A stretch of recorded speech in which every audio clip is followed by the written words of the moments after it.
ఎటువంటి ప్రతిఫలం ఆశించకుండా ఆపదలో ఉన్న వారికి సహాయ సహకారాలు అందించడమే లయన్స్ క్లబ్ కాకినాడ విజన్ లక్ష్యమని క్లబ్ కోశాధికారి డాక్టర్ జయలక్ష్మి పేర్కొన్నారు. రమణపేటలో అడబాల ట్రస్ట్ కార్యాలయంలో లయన్స్ క్లబ్ కాకినాడ విజన్ ఆధ్వర్యంలో టీ శంకరి సౌజన్యంతో ప్రాణాంతక వ్యాధిగ్రస్తులకు నిత్యావసర సరుకులు పంపిణీ జరిగింది.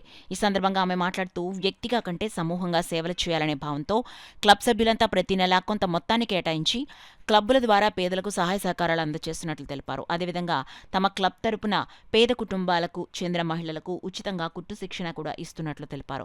కాకినాడ సబ్ జైలు వద్ద సందర్శకుల సౌకర్యార్థం షెడ్డు కూడా నిర్మించినట్లు డాక్టర్ జయలక్ష్మి తెలిపారు. ఈ కార్యక్రమంలో అడబాల రత్నప్రసాద్, ప్రసాద్ నాయుడు, నిమ్మకాయల వెంకటేశ్వరరావు, బుద్ధరాజు సత్యనారాయణరాజు, చింతపల్లి సుబ్బారావు, రాజా తదితరులు పాల్గొన్నారు.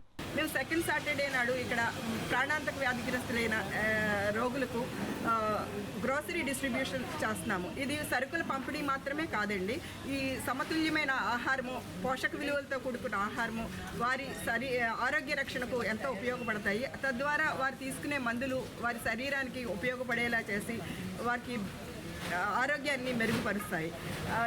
నియమబద్ధమైన జీవితాన్ని గడుపుతూ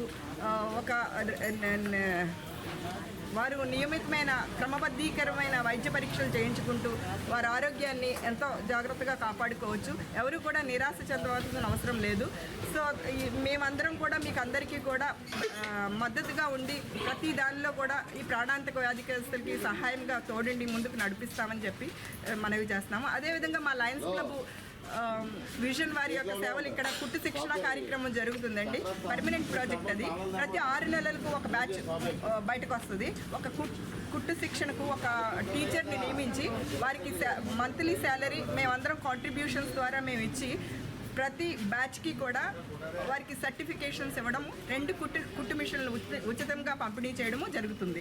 అదేవిధంగా మేము సబ్ జైలు మా పర్మనెంట్ ప్రాజెక్ట్స్ గురించి మాట్లాడుకుంటూ వస్తే చాలా ఉన్నాయండి.